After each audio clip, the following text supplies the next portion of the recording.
All right. Welcome back to another edition of Scaling Secrets podcast. I am your host, Alex Mahaz. Today, we have the privilege of sitting down with a true titan in the world of strategy and community building. With an impressive track record of accomplishments, expertise, he's becoming a go-getter authority in his field. As a founder and CEO of Information Experts, he has revolutionized the way we approach strategic planning and community engagement. Get ready to be inspired as we dive deep into the mind and incredible thought leader of Adam Levin. How you doing today, Adam? Alex, I appreciate that, and I'll try to live up to the hype of that intro. I'm sure you'll be able to. So, Adam, so your expertise, strategic community building, it's truly remarkable. So, can you just share with us just how you've developed such unique skills and what really inspired you to pursue this path with your company, Information Experts? All right, great question. I get super energized by having a vision and then be able to execute on the vision.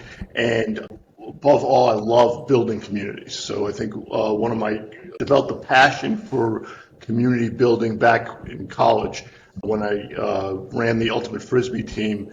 And I did, we're all 2021, so not a bunch of motivated bunch of guys. But what I did is I basically branded it with Whammo, right? So I had T-shirts made up. I went to Whammo. I had a cool design made up with the Ultimate Messengers, and then basically had an outreach campaign with the T-shirts and the Frisbees, and people were just pumped. So next thing I know, we got like 30 people on the Frisbee team, and it was a whole cool community. And I said, wow, this is pretty cool. So the whole idea of having a vision, creating a brand, and then having an outreach plan around it is what I'm ultimately doing now. Obviously, at 21, I wasn't thinking that. Thinking, I want to get a bunch of guys together to play Frisbee. But it was very cool. So we do that now as far as, for our clients, we are executing on their vision, right? And I'm all about helping the clients create an experience, right? So if a organization purchases a good or service from you, what they really are is they're buying a future expected experience, right? So if you come say, I'm going to buy this from you, I'm expecting this to happen. So I want to ensure that the experience is equal to the brand promise. 100%. Yeah. So, how do you go about developing that brand promise? How was that, established when you were starting the business? For me personally, or for the clients? For the clients and just some of the companies that you work with. Well, I think for the clients, I work with a couple different types of clients. We work with nonprofits, and then we work with commercial clients that are marketing businesses to business or business to government. And for the nonprofits, their vision is phenomenal, right? I do a bunch of work with Arc of Loudon, and it's a whole community for special needs. So that's the passion, that's the vision, right? So anything we can do to help make that community more successful is fantastic.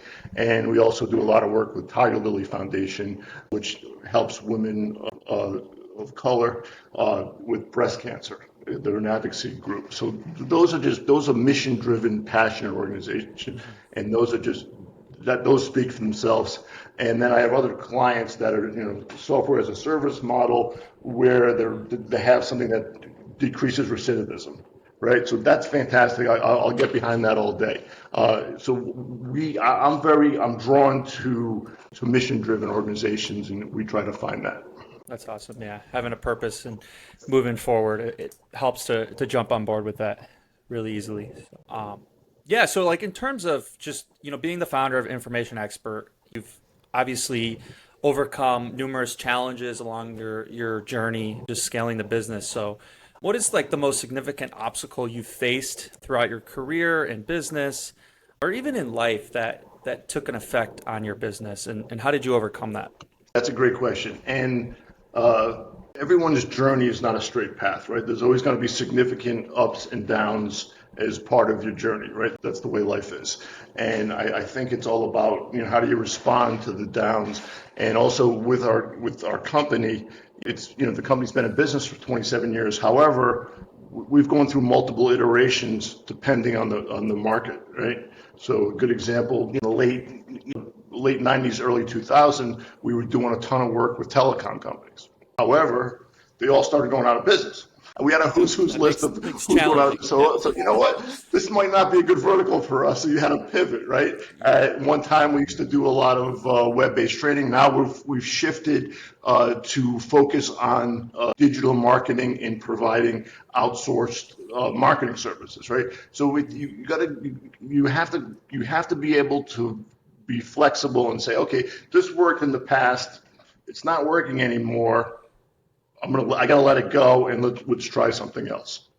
And then, 100%. fortunately, sometimes it's successful and sometimes it's not. But if it's not successful, you cut your losses, accept it, learn from it, and move on. 100%. I think, yeah, the quicker you can pivot and innovate and realize there needs to be changes made, even internally, then the quicker you can move forward with the vision of the company. So 100%. So yeah, in terms of just building strong community, obviously you're an expert in this. What advice do you have for just individuals, business owners looking to foster meaningful connections and engage with their communities? So that's I'm also involved with Nexco National, and I'm one of the co-founders, and that is literally a B2B community, right? And it's about understanding the people have a need for connection, and also making sure that you're developing value for them in their time, right? That you're promising, getting back to the experience again, that you're promising a good experience and you truly believe that this is going to benefit them personally and professionally. And if you lead with that, that's, I know it's cliche, but you really got to focus on what the person's needs are, satisfy that first, and that happens, right? And then once you have that mentality and that mindset, I don't know if you're familiar with Jim Collins' flywheel, it feeds on itself. Yep, it's just a ripple effect, and everything else will go forward. So, yep. But you gotta definitely lay that groundwork before to see those results. So, in terms of just like technology, how it's evolving the last few years, especially now with AI, how are you personally staying ahead of just the curve and making sure that you're instilling strategies to remain relevant, just like an ever changing landscape in your industry? A great question. Well, I don't think anyone's on top of AI. That's the Wild West. I think there's like 20 different things coming out every day. So I want to So many clarify that. I'm not an expert. tools. And I'm Yeah, also, yeah. I'm also in my late 50s. So, when I was your age, I don't think the internet was around. So that's, however, we are, the couple things I'm excited about on the technology perspective. Within the last 5-10 years, it's been amazing, right? Just the Microsoft Office productivity suites, right? How everything's integrated with your email and Teams. Like we use Teams all day, right? That's an amazing piece of technology with the screen sharing and being able to record the meetings, and then we can go back and read the transcript from clients. That's been phenomenal, right? So I think that the whole video conferencing with Teams. And I like Teams better than Zoom, but that's a whole other conversation. That's been really great. And also the advances with the CRMs, right? That's been really tremendous. Before there was a bunch of disparate technologies. You had to have an email marketing piece. You had to have a CRM. That's all coming together right now. So all the CRMs are exceptionally strong, and being able to leverage those for touch points with your clients, I think is critical. I think that's phenomenal. And then you touch base on the AI.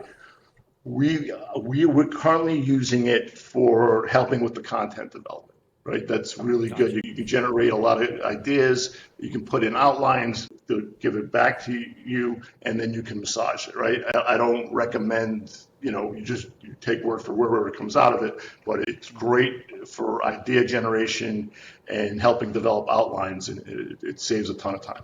100%. Yep. And having those tools, yeah, in place now, I mean, there's really no excuse to not at least, do your research and understand what tools can really help the business move forward. So definitely. So in terms of just your habits and routines, if somebody that's, achieved great success, obviously, having a business for 25 plus years, are Are there any specific practices that has helped you just maintain your edge, whether that's routines, rituals? Could you talk a little bit about that? Yeah, I think that's a great question. So for me, who you are professionally and personally, to me, it's the same person, right? So who you are when you wake up in the morning is the same person you are at night. How you interact with people, that to me, that's you be authentic and just whoever you are, however you act, that's who you are. Also, I'm very big now on going deep with my existing relationships, right? I'd rather personally, I'd rather have a handful of people I'm super tight with than be friends with a ton of people, right? Yeah, I think that's important. exactly. And also, it's especially critical to take care of your mental and physical health, right? Because in order for you to produce for your clients, you got to be on top of your game. And in order to be on top of your game, you got to be mentally sharp and you got to be physically fit. So you got to make time for whatever activities you need to do to make sure that that happens, right? Because working 12, 18 hours a day, that's not going to work, right? It might work for a week, but eventually you're going to get burnt out, and then Yeah. you got to figure out a way to recharge, and because you want to be the best version of yourself all day. So in order to do that, you need to set aside time to do things, whether it's go to the gym, take yoga, meditate, read, whatever, you go for a walk, whatever that is for you, you got to make sure you set aside a time to do that. And it's proven, and when you do that, you're going to be more productive.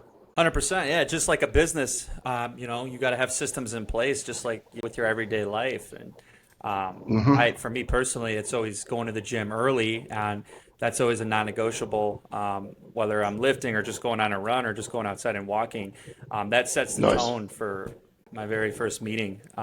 So in the morning, so that's something that when I don't do that, whether I'm traveling or I'm with family at home or whatever it is, then I can see the rest of my day. It's hard to get that structure back. So yeah, having systems in your daily routine is definitely a game changer. But yeah, so like in terms of, collaboration and partnerships, can you share just, some examples of collaboration that has significantly impacted your work and, how has it influenced your approach to really just Sure. I'll give ultimately you goals? I'll give you two perfect recent examples. So your organization hires information experts. You want a total solution, right? Whether I'm using an outside company to make that part of that solution, or they're my W-2 employees. Bottom line is you want the result. So we'll give you a perfect couple of quick examples within the last few months. We just did a dynamite website for a telecom company, and they were releasing some new phones, and the phones came out and they had them custom made and it was branded. It was very cool. So we got those and we took them to a studio photographer and had a bunch of product shots done. Well, I don't have product photographer on staff, right? But that was a great collaboration. Hey, I need this done. Boom, we did it. Also, we did another thing where the client wanted some custom video done. Well, we're fantastic. We can come up with the design and the vision, but then I brought in another company that has a film crew, right? That's never going to be us, right? For the 3-4 times a year we need it, we're going to utilize the expertise with the camera guys and the equipment. So those are great partnerships as far as from a tactical implementation perspective. And then you also have partnerships, which I call centers of influence. Right. So within those centers of influence, you're going to have key people and key relationships in specific verticals. For example, for our agency, we work very well with MSPs, right? Because MSPs, a lot of people don't differentiate between I need my email to work correctly. Oh, by the way, can you also help us with our website? Well, those are two wildly different skill sets, right? Someone comes to me, we don't do email configuration, and I have partners that don't do marketing and website design and development and support with their digital initiatives. So those are good. So it's defining both your external partners and your internal partners. So what you need to help it to help each other's business grow, and then also who are your teammates that you need in order to implement a complete solution. And you got to go find those, right? Because it's hard, right? Because you're working with somebody, you're building cultures in different organizations, and everyone works a little differently, right? So to make those work is not it's a challenge. It doesn't happen overnight. But when they do work, you're like, oh man, this is great. I've had guys I've known for decades, and then a lot of times you work with someone once or twice, and you go, this isn't going to work, and then you move on. Mm-hmm. Yep, and I think the quicker you can understand that, find that out, the better off you'll be, and I think understanding. No, exactly, and like we talked about earlier about pivoting, it's the same thing, right? So if that partnership doesn't work, it's not going to work. It's okay. You tried it didn't work, and you move on. And if it did work, fantastic. It's a huge win. Mm-hmm. Yep, 100%. Let's dive into just the services with information experts, just some of the services you offer. Obviously, the marketing and outreach is the big one. Can you just dive into just some of the services and what you really look for when clients are coming to your business? Excellent. All right, so we define our services into 3 pillars. There's the strategy, content, and design, right? So the first thing I want to know is, hey, Alex, tell me about your business. Where are you now? Where do you want to go? Great. Okay, fantastic. So once we define that, then we can help with an overall market strategy to define what communication tools we're going to need, and then we can have a team that can build out the content and then implement on the design, and then we wrap it around with a formal project management process. So that's critical. And I also want to know when I sit down with you, you got to tell me your why. Why are people buying from you? Period. Right? Because I work with, I'm very fortunate. And I work with a lot of technology companies, and the technology companies, they want to tell you about their features of their product. All the right? bells and whistles, yeah. Well, this product, it does this, it does has timeout. That's fantastic. We're on a video conference right now, right? I don't care how it works. I don't care about packet switching. I don't care. I just know I'm talking to you, Alex, right now. It's working, all good. It's like you've solved the problem of me being able to talk to you without having to get on a plane. I'm super happy. So I think that's number one, really identifying what problem you're solving and why should I work with you? And then also who buys your product? Who's your audience? Okay. And then I want to define when someone interacts with your brand, I got 3 questions. And then we can design an entire campaign around it. But I want to know when someone interacts with your brand, what do you want them to know? What do you want them to feel? And what do you want them to do? Know, feel, do. And in fact, I would argue without being too coarse that's pretty much, that should be, you don't want to be that ruthless, but that's pretty much every conversation. Every time you talk to somebody, it's a know, feel, do, right? Period. What do I want you to know? What do I want you to feel? And what do I want you to do? So once that happens, and on top of that, you got to be able to do that when someone interacts with a web property. You need to do that within 2 to 7 seconds. Yep. Speed is everything. It's everything, right? Think about it. You're web browsing, right? You went on a couple of websites today. You were on there for more than 3-4 seconds. And you probably did it on your mobile phone.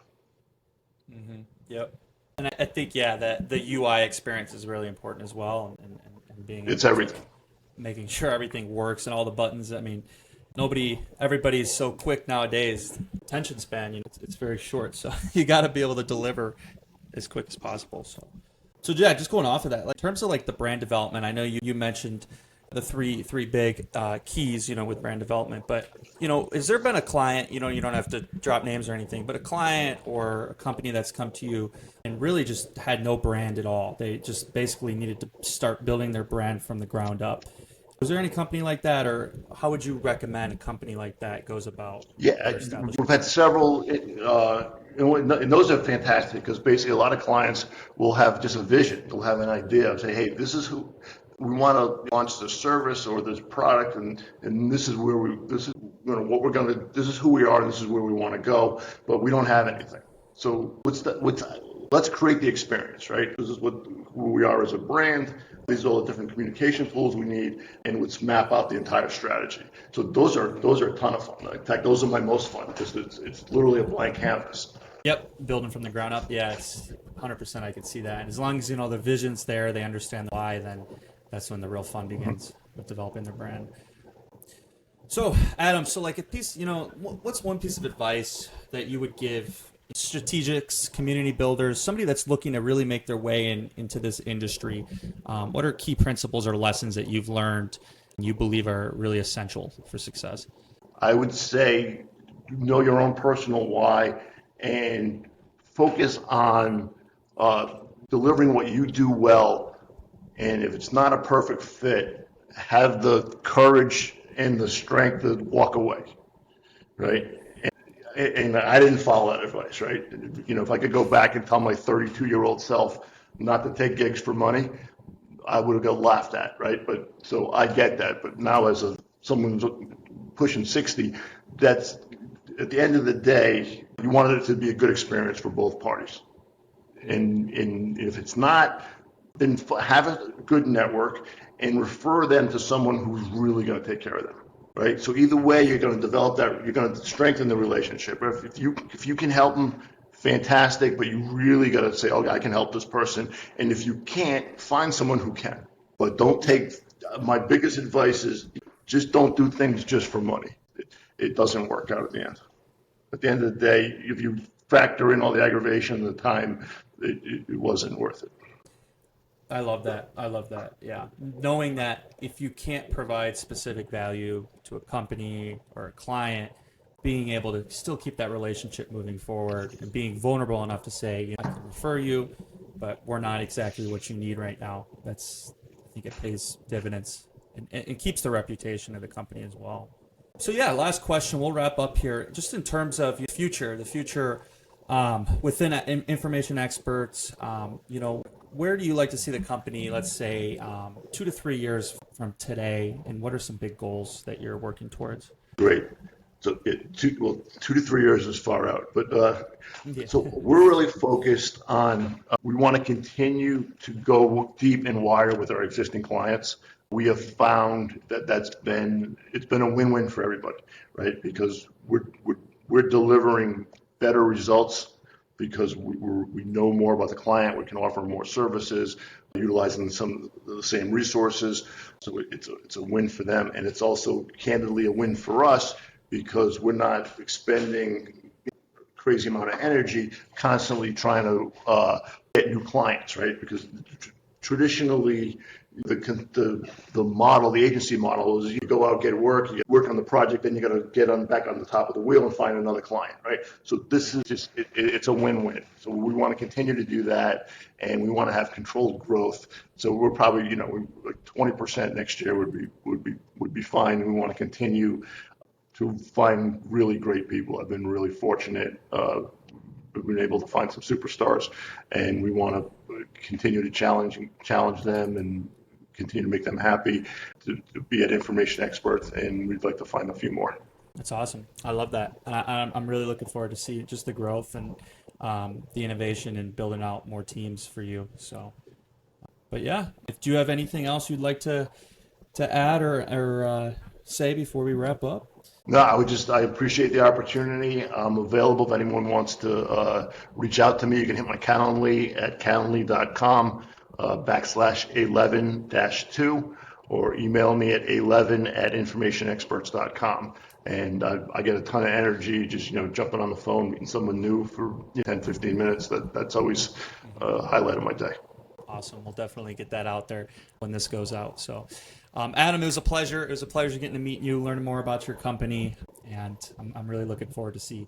I appreciate being here, Alex. Thank you. This is another episode of Secret Sailing Podcast. I'm your host, Alex. Until next time.